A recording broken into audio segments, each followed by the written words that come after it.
At my ex-wife's funeral, my son whispered loud enough for everyone to hear, "You don't belong here."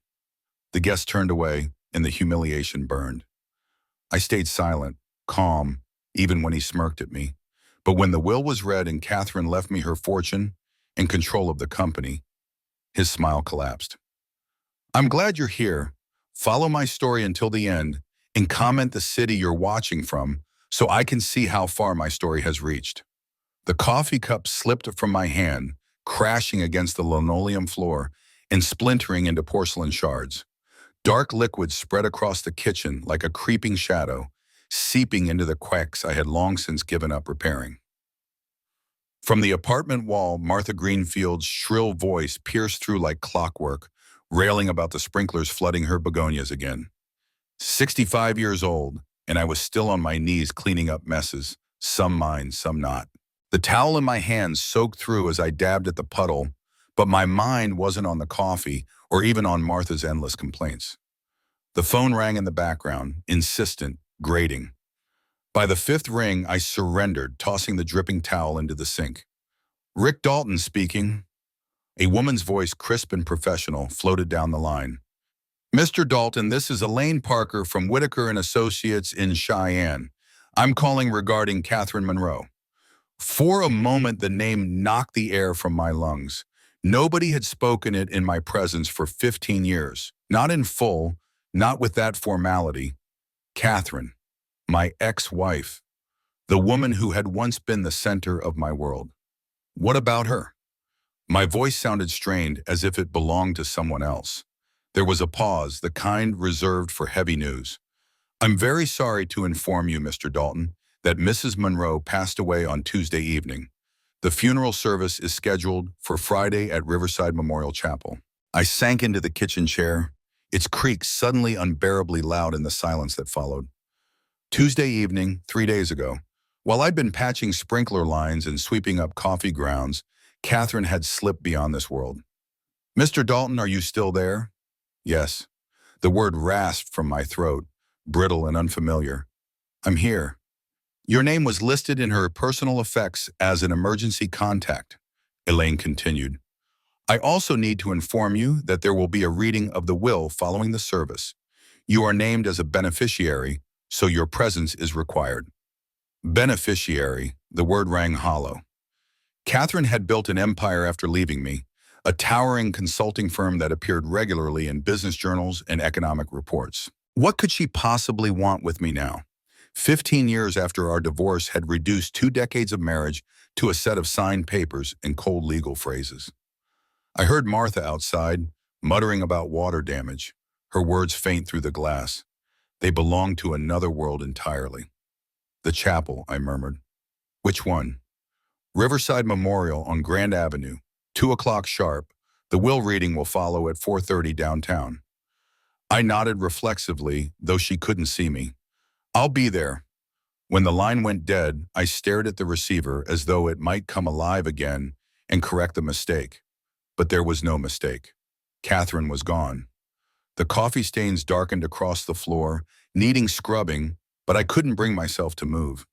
Instead, I sat in the dim kitchen as sunlight angled through the dusty window, illuminating particles dancing like fragments of memory I had long tried to bury. Her name echoed in my mind, Catherine Monroe, pulling me backward through the years until I was standing in Murphy's Diner on a snow-bitten night in 1987. She had been wrapped in a red wool coat, her voice sharp and unwavering, as she challenged the manager about his refusal to hire women. "That's discrimination," she had said, every syllable precise, unflinching. I remember freezing mid-bite, fork suspended in midair, stunned by the fire in her. Sharp cheekbones, dark hair catching the fluorescent light. She had been magnificent in her defiance. I could still see the business cards she slid across the counter before walking out into the snow. Catherine Monroe, business consultant. I memorized the number before she vanished into the night. It took me 3 days to gather the courage to call. When I finally did, she answered on the second ring. That was how it began. A dinner date at Romano's, her black dress stilling my breath, laughter spilling between courses. 6 months later, I slid a ring across the counter of that same diner and asked her to marry me. She said yes before I had finished the question. Our September wedding blazed with sunlight. She wore her grandmother's gown, refitted to her frame, and carried wildflowers we'd picked that morning. When I placed the ring on her finger, she whispered, "Forever." And I believed her completely. 2 years later, Nathan arrived, a writhing, red-faced miracle that turned our quiet house into something alive. I thought then that we had everything we would ever need. But even in those first days of new life, I noticed how Catherine's eyes drifted toward the business magazine left on the nightstand, her mind already racing ahead to futures larger than the life we shared. The phone call had brought it all back, her ambition, our love, our unraveling. Now she was gone. 15 years had passed since the divorce, years in which she had risen higher while I drifted lower. And yet, she had remembered me. I pressed the heels of my hands against my eyes, trying to make sense of it, but nothing made sense. Catherine, vibrant and impossible Catherine, lay cold in a coffin while I sat surrounded by coffee stains and broken porcelain. By Friday morning, I had polished the one suit I owned, pressed the tie I hadn't worn in years, and stared at my reflection in the mirror. The man looking back at me was older, marked by time, silver hair where there once had been brown, lines etched deep across a face that had seen too much disappointment. I wondered what Catherine would think if she could see me now, and then I realized she already had. Somewhere in her final months, she had remembered my name, written it into her will, and summoned me back into her world one last time. And I would go, though I did not yet understand why. The beginning had been beautiful in a way that only the young and untested could believe. Catherine and I built our life out of love and modest hope, convinced that forever was something you could hold on to with enough will. For years, I thought we had done it. We had carved out a little world that felt steady, even sacred. Our first home was a cramped apartment with yellowed wallpaper and a leaky faucet that I never quite managed to fix. Catherine would laugh when I tried, watching me struggle with wrenches and half-baked repair manuals. "You're good with people, Rick," she'd tease. "Leave the plumbing to someone else." And then she'd lean against the counter, her eyes lit with ambition, talking about the small consulting jobs she was taking on. What started as side work in the evenings soon grew into something more, a hunger that couldn't be sated by modest paychecks or small-time clients.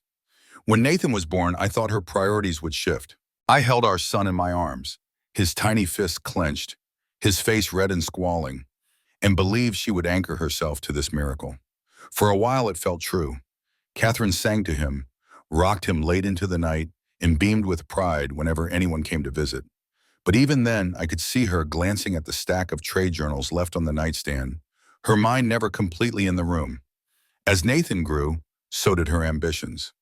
When he turned 7, she bought him his first computer, not a toy, but a machine more expensive than my entire month's salary.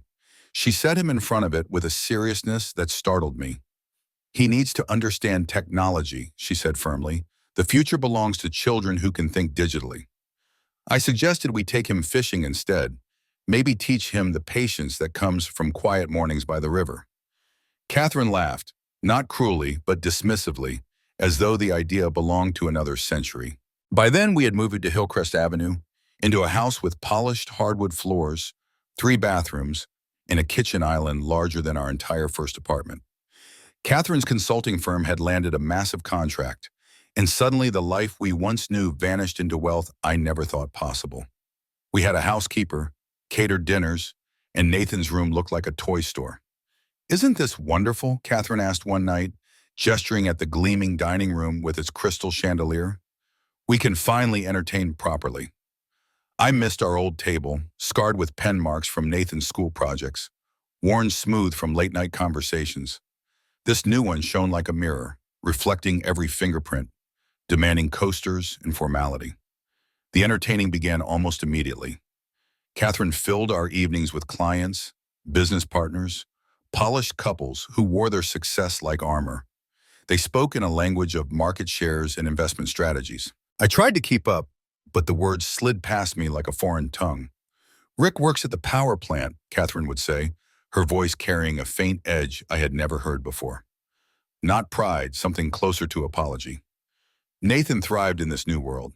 At 10, he was talking about coding with Catherine's clients. At 12, he critiqued the wine lists at restaurants I could never afford on my own. By 14, he dismissed the idea of family camping trips with a roll of his eyes, preferring business conferences in Denver and Salt Lake City. Dad doesn't understand, he began to say, his tone carrying the weary superiority of a boy growing up too fast.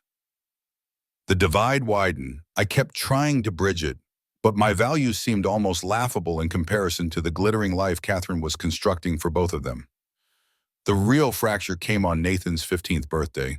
I wanted something simple, a barbecue in our backyard, friends from school, cake baked at home. Catherine planned an event that looked more like a corporate gala. Catered food, live entertainment, a guest list filled with her clients and their children, as though our son's coming of age was a networking opportunity. This is embarrassing, I told her quietly as the hired servers arranged extravagant centerpieces the night before. He's 15, Kathy, not 50. She didn't flinch.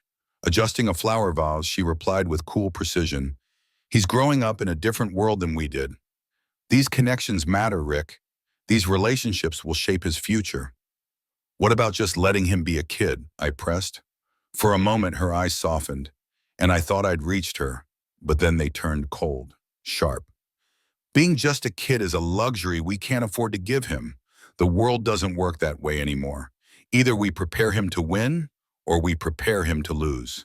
Also, I remembered my own 15th birthday, a fishing trip with my father, a simple cake, gifts wrapped in newspaper comics.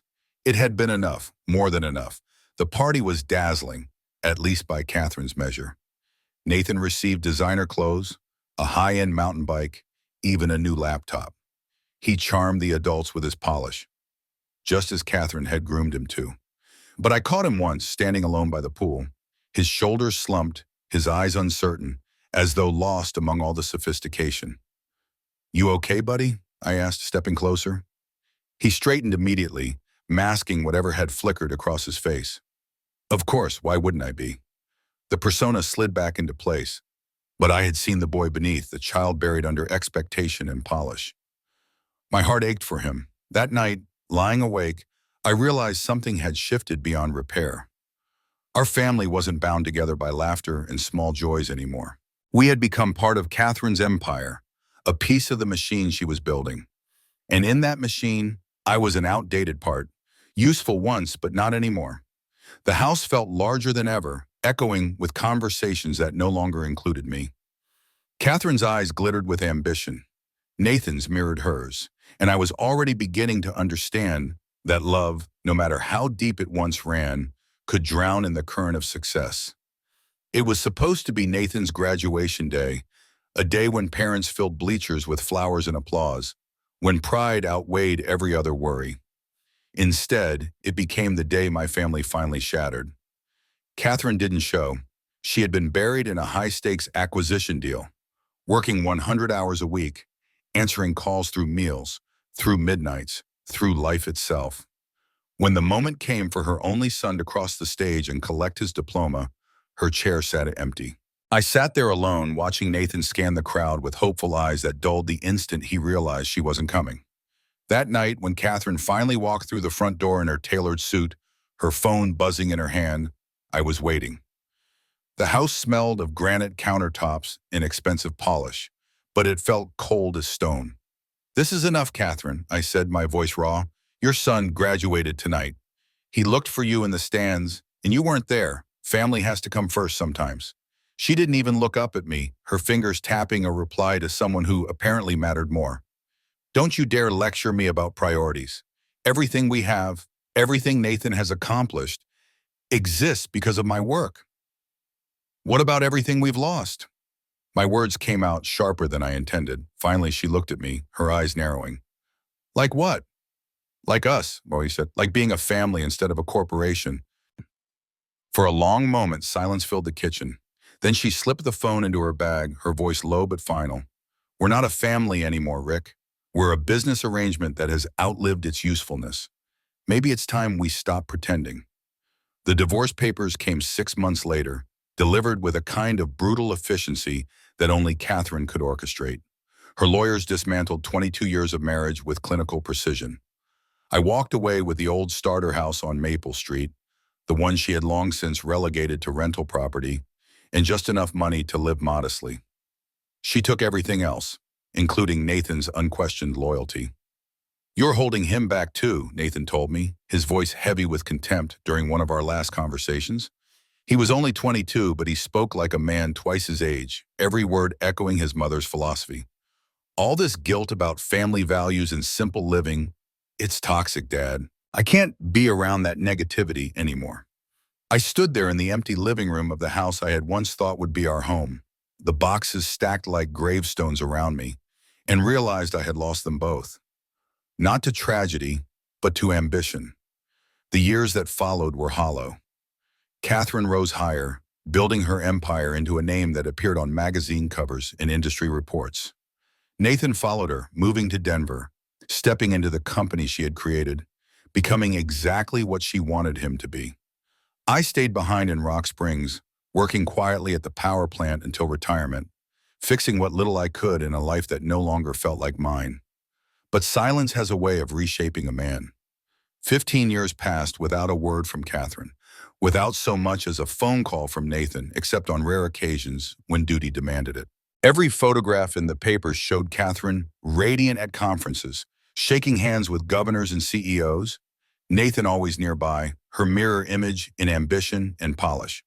And I sat in my small apartment, listening to Martha Greenfield's endless complaints about sprinklers, mopping up spilled coffee, wondering how 2 decades of marriage could be erased so easily from someone's story. Still, when the phone rang that gray Tuesday afternoon and I heard the words, "Catherine Monroe has passed away," something broke inside me. Not anger, not bitterness, something closer to grief, but sharper, laced with memories I had tried so hard to bury. Now I was expected to stand in a chapel filled with people who had whispered their judgments about me for years. People who believed I was the man who had held Catherine back. I knew what they thought, that she had escaped me, risen in spite of me, conquered the world because she had cut me loose. Maybe they were right. Maybe I hadn't been enough for her world, but I had been enough for those years when love still meant more than contracts, when Nathan was still a boy who climbed into my lap to ask if I thought stars ever got tired of shining. I pressed my hands against the worn arms of my chair and told myself I would go. I would face Nathan, face those whispers, face Catherine's ghost. I would listen to her will, even if all she left me was another reminder of my irrelevance. But part of me, a stubborn ember that refused to die, whispered something else. What if she had remembered? What if, in those final months, she had thought of me not as the man she left behind, but as the man who once held her hand in a diner and made her laugh until tears ran down her cheeks? I didn't know. I only knew I couldn't turn away. And if you've ever carried the weight of unfinished love, if you've ever wondered whether time could rewrite the ending you thought was carved in stone, stay with me. This story is far from over. Don't forget to follow, share, and subscribe, because what comes next will change everything. Friday arrived with a gray sky pressing low over Rock Springs, the kind of Wyoming day where the air feels heavy and unforgiving. I dressed slowly, sliding into the suit I hadn't worn in years, the fabric stiff against my skin. The tie trembled in my hands as I knotted it, not because it was difficult, but because I could not quiet the thought that Catherine would have noticed every detail, every imperfection. She always did. The drive to Riverside Memorial Chapel took me past the economic divide that told the story of our town. I left behind the modest brick apartments with peeling paint, passed through the tidy middle-class subdivisions, and finally reached the sprawling estates with manicured lawns and gates of wrought iron. Catherine had lived in this last world, and she had thrived there. I never belonged to it, and the closer I came, the more I felt like an intruder trespassing into someone else's domain. The chapel loomed above Grand Avenue, a Gothic structure of stone and stained glass perched on a hill. Cars lined the circular drive, sleek Mercedes sedans, BMW SUVs, and a scattering of Teslas that likely cost more than I earned in my best year. I pulled my aging Honda into a narrow space between a Lexus and a Cadillac, the contrast almost laughable. Inside, the air smelled of lilies and polished wood. Mahogany pews gleamed beneath the dim light, and the windows glowed with colored depictions of saints and angels. Everything about the place whispered money and permanence. At least 200 mourners filled the space, their hushed conversations weaving a low hum that sounded more like business chatter than grief. I slipped into a pew at the back, keeping my head low, but my presence was not invisible. Whispers stirred like ripples across a pond. A woman in an expensive black suit leaned toward her companion, gesturing discreetly in my direction. Faces turned, then quickly turned away. I caught fragments. Her ex-husband. Can you believe he came after what he put her through? Over the years, I had heard the stories about myself, tales that grew in the retelling. Somewhere along the way, I had been recast as the villain who stifled Catherine's brilliance, the dead weight she had carried until she cut me loose. The truth was more complicated, but truth rarely satisfies a crowd. Then a voice cut through the chapel like a blade. Dad, I looked up. Nathan was striding down the aisle toward me, his expression carved in disbelief and anger. At 37, he carried Catherine's features like an inheritance, sharp jawline, commanding eyes, the confident stride of someone who had never doubted his place in the world. He wore a suit so tailored it probably cost more than my rent for an entire year. Success radiated from him, polished and deliberate. What are you doing here? His voice carried easily, silencing the murmur of the room. I rose slowly, steadying myself before meeting his gaze. I came to pay my respects. You lost the right to do that 15 years ago.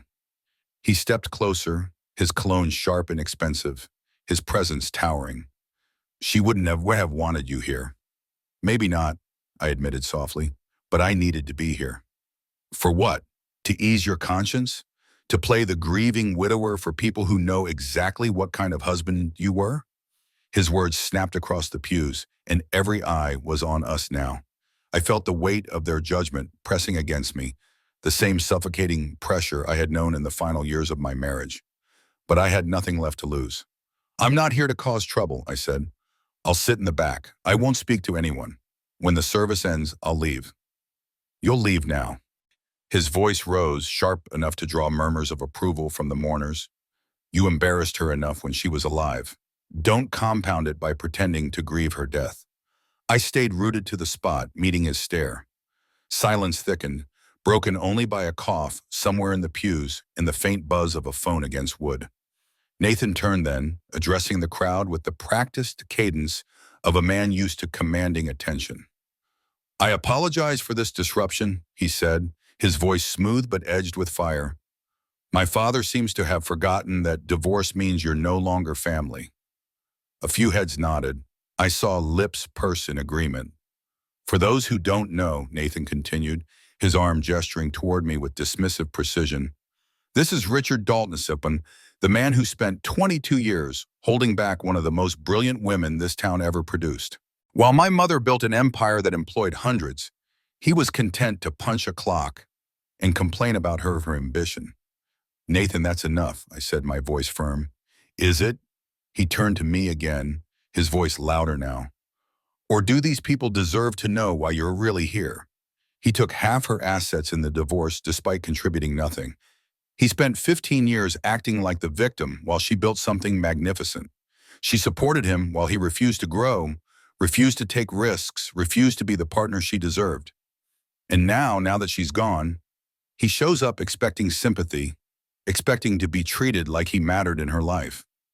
Every word landed like a blow, not because they were entirely false, but because they simplified 22 years of love and struggle into a fable of failure.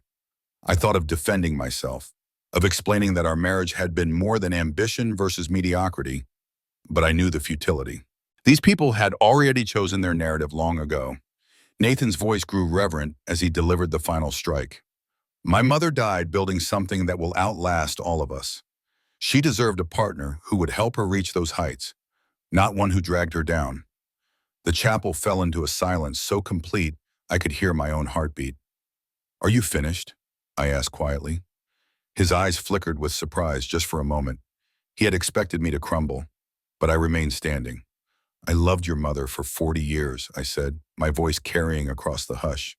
22 as her husband. 18 more as someone who wished her well, despite everything. I'm not here to claim anything.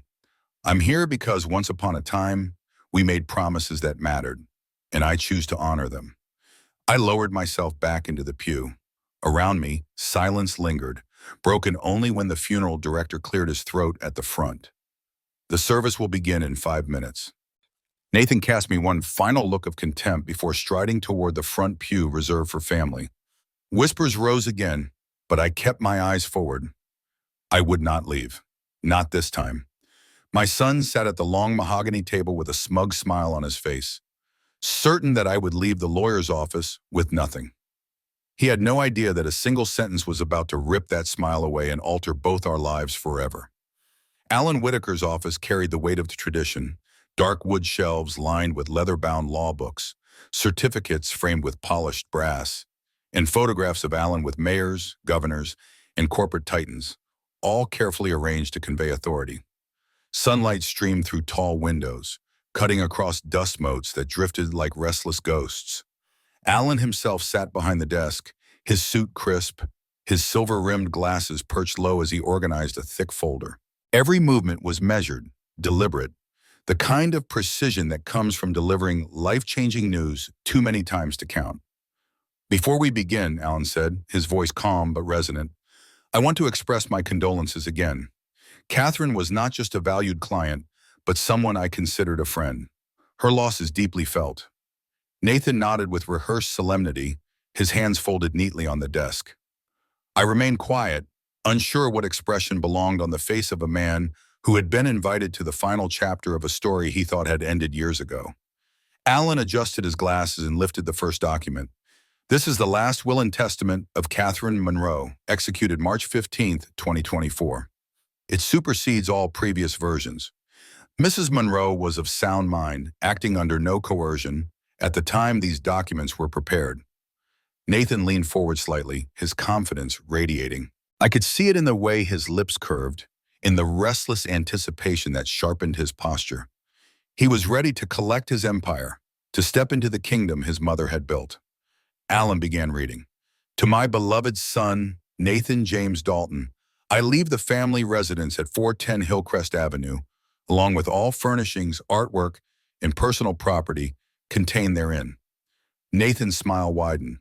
The Hillcrest house, a sprawling home worth close to $1 million, was a prize he had expected.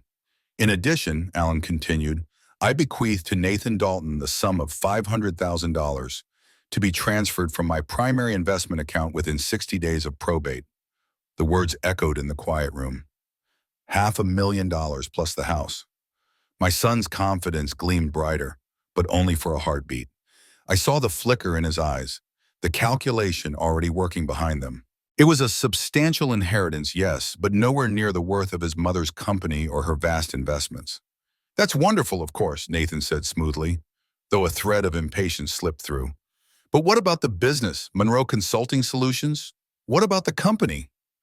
Alan set aside the first page and reached for the second.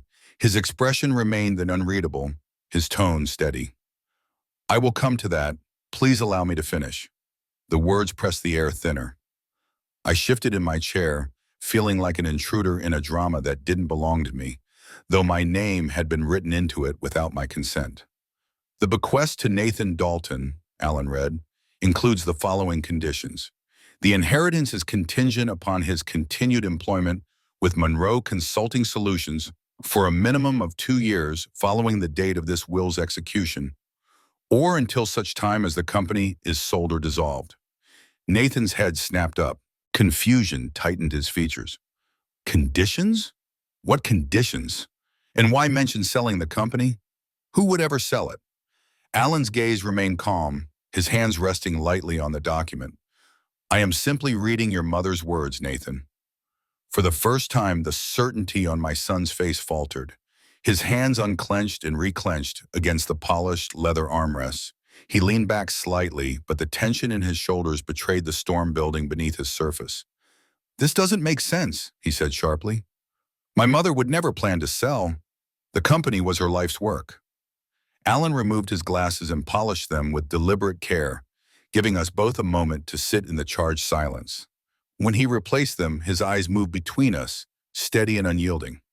"Your mother's will contains additional provisions that address the remainder of her estate, her business interests, her investment portfolio." and other significant holdings.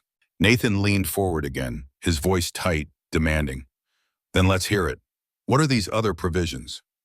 Alan lifted the third page slowly, his fingers steady, though the weight in his voice grew heavier. Before I continue, I want to emphasize that these documents represent Mrs. Monroe's final wishes. She reviewed them carefully multiple times. She was adamant about their contents. The clock on the shelf ticked louder in the silence. Nathan's jaw tensed, his confidence dimming, unease slipped into his eyes. My own stomach tightened. Something was coming, something I hadn't prepared for. Alan cleared his throat and looked directly at me for the first time since the reading began. There are additional provisions, he said quietly, that fundamentally alter the distribution of Catherine Monroe's estate. Nathan's gaze darted toward me, his lips curling in suspicion before turning back to Alan. The air felt suddenly thin, as if the entire room had tilted toward a precipice. Alan lowered his eyes to the page again, preparing to deliver the words that would detonate everything we thought we knew. Stay with me, because what happened next didn't just change the future of Catherine's empire. It changed the lives of everyone in that room. And you won't want to miss it. Alan's voice carried the weight of inevitability, every syllable measured, deliberate. To my former husband, Richard Michael Dalton, I bequeath the sum of $33.5 million to be transferred from my primary investment accounts and securities portfolio. The words fell into the quiet room like stones into deep water, rippling outward until the silence itself seemed to tremble. I felt my mouth open, a physical reaction I couldn't control. $33.5 million. The number didn't belong to me. It didn't belong to the man who drove a 15-year-old Honda and worried about sprinkler repairs. It was absurd, impossible, as though Alan had mistakenly read someone else's name. There must be an error. I managed, my voice thin and hollow. Did you just say 33 million? Yes, Alan replied, his tone as professional as ever. 33.5 million. That is correct. For a moment, I couldn't breathe. The air itself seemed to vanish from the room. Nathan's face drained white, then flushed red, the blood rising and falling as if his body couldn't decide which way to burn. His hands gripped the armrests until his knuckles blanched. What did you just say? Alan pressed on, his voice unshaken. Additionally, I hereby transfer to Richard Dalton controlling interest in Monroe Consulting Solutions, including all subsidiary companies, real estate holdings, and corporate assets. This transfer constitutes 65% ownership of the business and includes appointment as chairman of the board of directors. The room tilted sideways, and I gripped the edge of my chair to steady myself. My chest tightened as if the laws of gravity had turned against me. Catherine's company, the empire that had devoured her time, her attention, our marriage itself, was suddenly mine. She had left it all to me. This is impossible, I whispered. This can't be right. I assure you, Mr. Dalton, there is no mistake, Alan said. His hands moved with practiced care as he stacked the documents neatly. These papers were executed under Mrs. Monroe's direct supervision. She reviewed every detail multiple times. Nathan shot to his feet so violently that his chair slammed against the wall.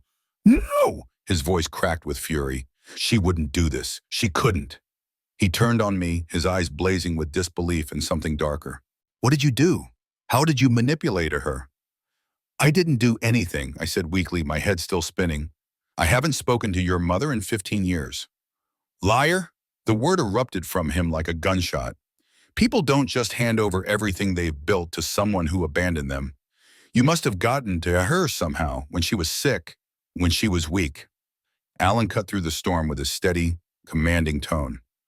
Mrs. Monroe was of completely sound mind when she executed these documents.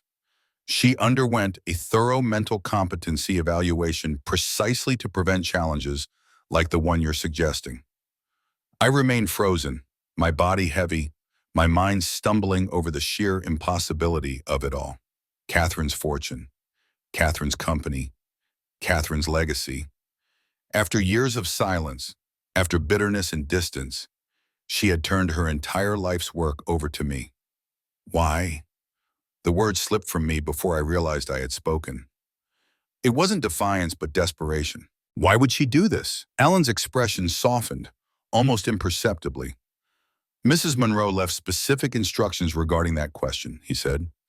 She asked that a personal message be shared after these provisions were read.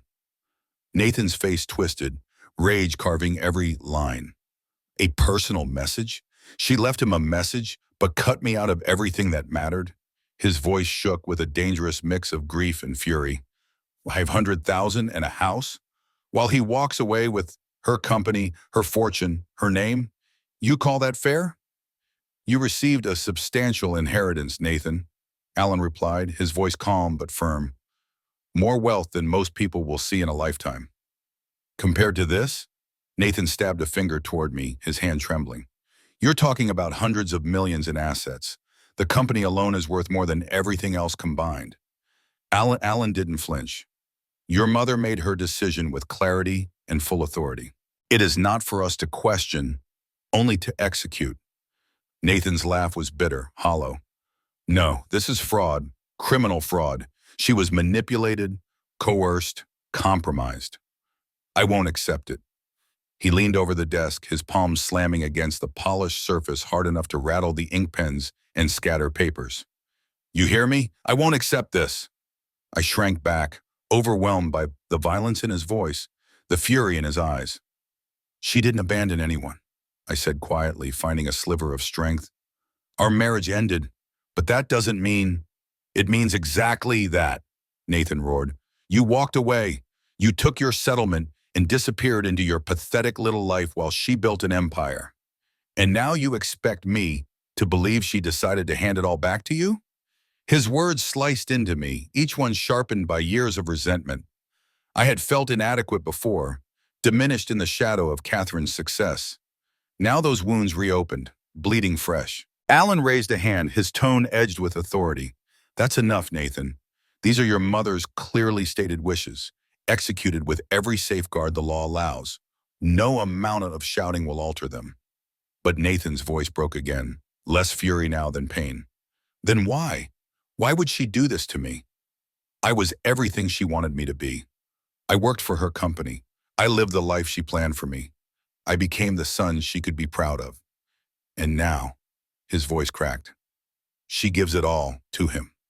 The rawness in his words pierced me more deeply than his anger ever could. I saw the boy he had once been, standing by the pool on his 15th birthday, lost beneath all the polish. Now he was a man still searching for her approval, only to find it redirected toward me. Alan set down the papers and folded his hands. Your mother explained her reasoning. She left a message meant for both of you. I suggest we let her speak for herself. The office grew still, thick with tension. Alan reached for a sealed envelope marked in Catherine's unmistakable handwriting. Personal message. I could hardly breathe. The envelope lay on Alan's desk like a live charge, Catherine's handwriting etched across the front in bold strokes. My son's fury filled the room like fire, but even his anger seemed to pause at the sight of her script. It was as though her presence had returned, commanding silence, demanding to be heard one last time. Alan broke the seal with careful hands, sliding out several pages of cream-colored stationery. He cleared his throat, his voice steady but touched with something almost reverent. My dearest Rick, he began, and the sound of her words written in her own hand nearly buckled me. If you're hearing this, it means I'm gone, and you're probably sitting in Alan's office with that look you always had when I rearranged the living room without warning. Confused but trying to be polite about it. I know you don't believe this inheritance makes any sense. You're probably thinking it's a mistake, that you don't deserve it. But you do, Rick. You deserve every penny, and I need you to understand why. The words cut into me, sharp and healing all at once. My chest tightened, and for the first time since I heard she had died, tears pressed against my eyes. Alan rowed on. I never stopped loving you. Not during our worst fights, not during the divorce, not even during these 15 years of silence. I was angry with you for not understanding my ambitions. But the truth is, I was angrier with myself for choosing those ambitions over us. You begged me to find balance, to remember what mattered, but I was too proud and too afraid to listen. I bowed my head, grief and absolution colliding inside me. The ache of years of regret twisted into something unbearable. Yet her words carried a balm I didn't know I still craved. Alan's voice softened as he continued. Nathan, my beautiful, brilliant boy, I know you're furious right now. I know you think your father manipulated me. But the truth is, you are not ready for this inheritance. Not yet. You've lived your whole life in the shadow of my success. You've never had to build something from nothing. You've accepted the benefits without ever carrying the weight. And more painfully, you've spent 15 years hating a good man for crimes he never committed. Nathan stiffened, his hands trembling on the armrests, his jaw locked, but his eyes betrayed him. They glistened, raw, exposed. You've received enough to live comfortably, the letter continued. Enough to explore who you are without the weight of unlimited wealth crushing you. Learn to build, Nathan. Learn to value people over profit. And one day learn to forgive your father for being human, for being imperfect, but never for being unworthy of your love. A sound escaped Nathan's throat, low and wounded, like an animal caught between rage and despair. Alan's tone strengthened as he read the next lines. Rick, I'm leaving you more than money. I'm giving you a chance to do what I should have done, to use wealth as a tool for good, not as a weapon for proving superiority. I trust you because you never wanted this. You'll never use it to hurt people the way I sometimes did. I couldn't undo my mistakes, but I could make this choice. You will honor what I forgot, and that, more than anything, is why you deserve it. The room dissolved around me. I was crying openly now, but I didn't care. Her words were a resurrection, pulling me out of the shadows I had lived in for so long. She had seen me. After everything, she had remembered who I was. Alan paused, lowering the pages slightly. The silence pressed in, broken only by the ragged sound of Nathan's breathing and the dull thud of my heartbeat in my ears.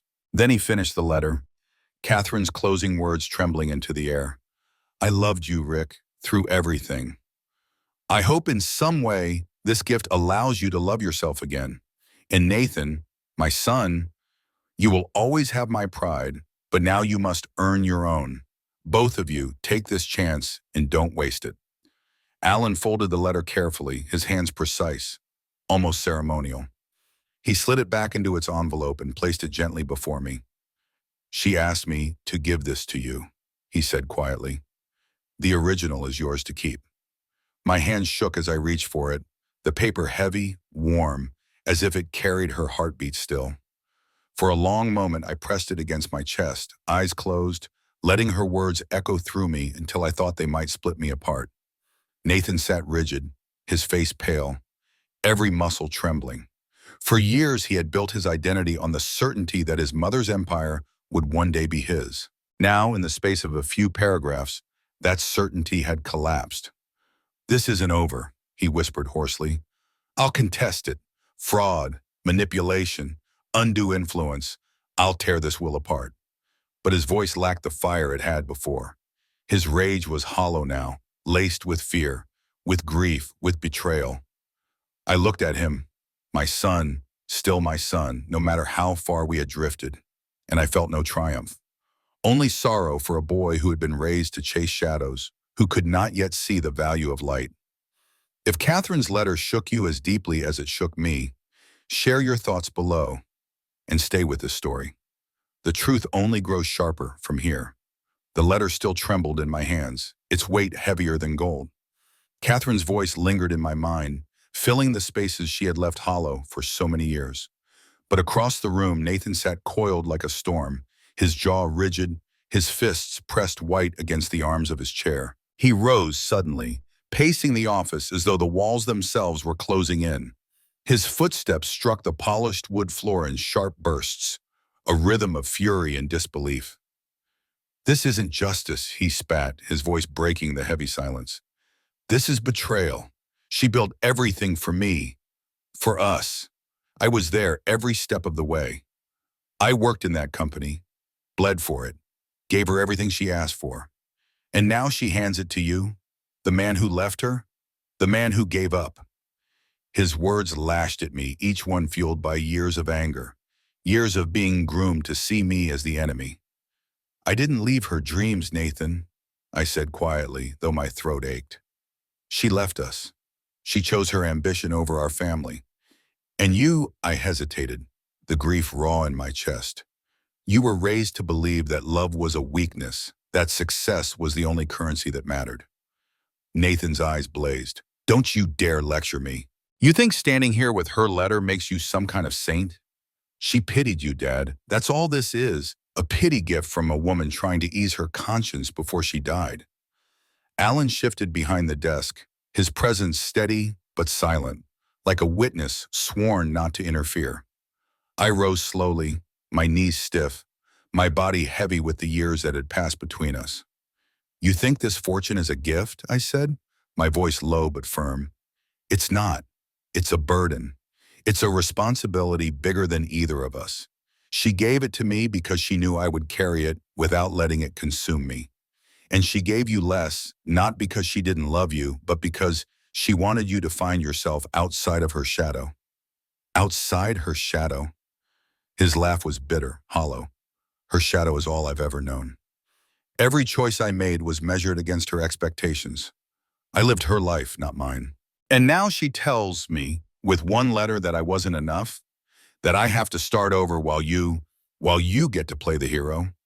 His voice cracked on the last word, and for a fleeting moment, I saw the boy he had once been. The boy who had stood by the pool, shoulders slumped, eyes lost. The boy who only ever wanted his mother's approval. I stepped closer, my hands open at my sides. Nathan, listen to me. This doesn't erase who you are. It doesn't erase what you've accomplished. But it means she believed you could be more if you weren't chained to her expectations. He shook his head violently, tears threatening, but refusing to fall. No, you don't get to turn this into some lesson. You don't get to stand there and act like the wise father after disappearing for half my life. His words cut deeper than I wanted to admit. He was right in ways he didn't understand. I hadn't fought hard enough to keep him, hadn't known how to bridge the widening chasm between Catherine's world and mine. I had let him slip into her orbit until he no longer saw me as part of his sky. You're my son, I said, my voice breaking. Even if you hate me, even if you never forgive me, that will always be true. And whether you believe it or not, I love you. I always have. For a moment, silence hung between us, fragile and sharp. His face twisted, torn between fury and something softer he couldn't allow to surface. Then he turned away, his shoulders rigid, his voice cold. I'll fight this, he muttered. I'll drag you through court until every dime is gone. I'll destroy you before I let you steal what should have been mine. Alan leaned forward, his tone firm, but calm. Nathan, you need to understand something. Your mother anticipated this reaction. The will is airtight. The competency evaluations, the notarized witnesses, the video recordings, she left no opening for challenge. If you contest it, you will lose. And in losing, you'll waste not only time and money, but the last chance she gave you to build your own legacy. Nathan's eyes flickered, the fight in him colliding with the truth he didn't want to hear. His fists clenched, his jaw worked, but no words came. Finally, with a choked sound, he slammed his hand against the back of his chair and stormed toward the door. He paused there, his back to me, his voice low but edged with fire. You think you've won, Dad. You think this makes you the better man. Enjoy it while you can, because no matter what that letter said, in her heart she was mine, not yours. The door slammed behind him, leaving the office trembling with the echo. I sank back into my chair, the envelope still clutched against my chest. Alan said nothing, giving me the silence to breathe, to absorb the wreckage.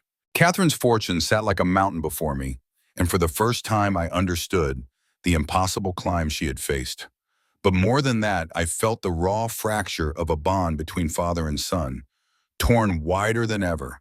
And I wondered, was this inheritance truly a gift, or the final test of a love we had already lost? The office felt cavernous in Nathan's absence, his anger still echoing off the paneled walls long after he had gone. I sat motionless, Catherine's envelope pressed against my chest, the silence broken only by the ticking of the clock above Alan's desk. $33.5 million, 65% of her company, a lifetime of battles, victories, and sacrifices, now laid at my feet. The numbers swirled like storm clouds, unreal and suffocating. But it was not the money that crushed me. It was her words, her voice bleeding through the paper, confessing love I thought had been extinguished years ago. Alan shifted quietly, giving me time, then leaned forward with the kind of gravity reserved for moments that shape a man's life. Rick, Catherine trusted you with more than an inheritance. She trusted you with her name, her people, her work. You can sell the company tomorrow if you want, and no one could stop you. Or you can step into her world and carry what she built. I let out a breath I didn't know I had been holding. She trusted me to fix what I broke. Alan's expression softened. She trusted you to remember who she really was. Perhaps more than anyone, you knew her beyond the empire. My mind drifted back, our tiny first apartment with its leaky faucet, her laughter when we ate ramen at the kitchen counter, the nights we dreamed out loud before ambition hardened those dreams into demands. She had built an empire, yes, but before that she had been my wife, my partner, the girl who had believed in me when no one else did. And now she was gone, leaving me not only her fortune but her unfinished symphony. When I finally stood, the weight in my chest had shifted, not gone, but tempered. I tucked the letter carefully into my jacket pocket. I don't know what I'll do yet, but I won't waste what she left. Alan nodded once, his face lined with something like relief. That's all she asked. Outside, the late afternoon sun cut across the street in long golden bands, the light almost painful against my eyes.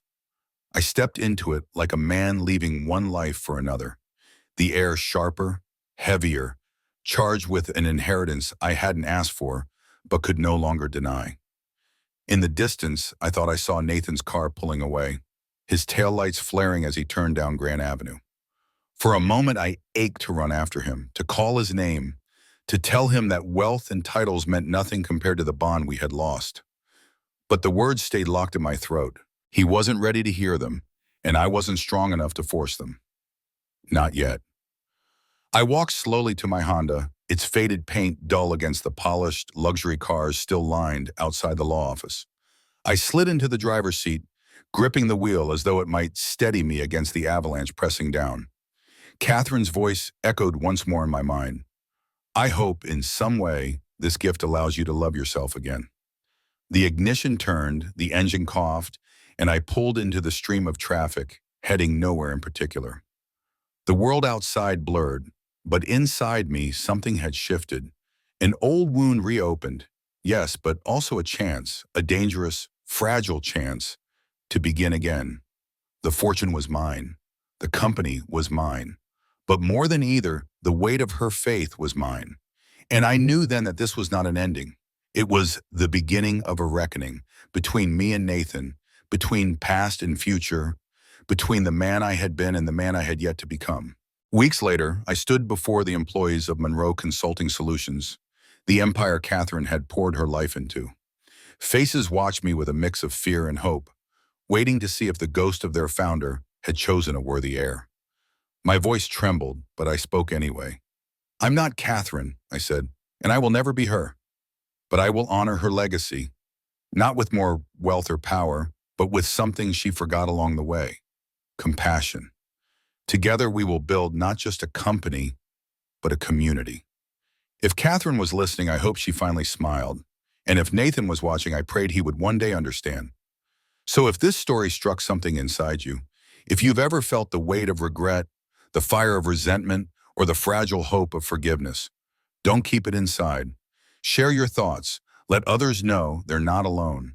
And stay with us, because stories like this are not just endings. They are reminders that every loss can still carry a seed of redemption.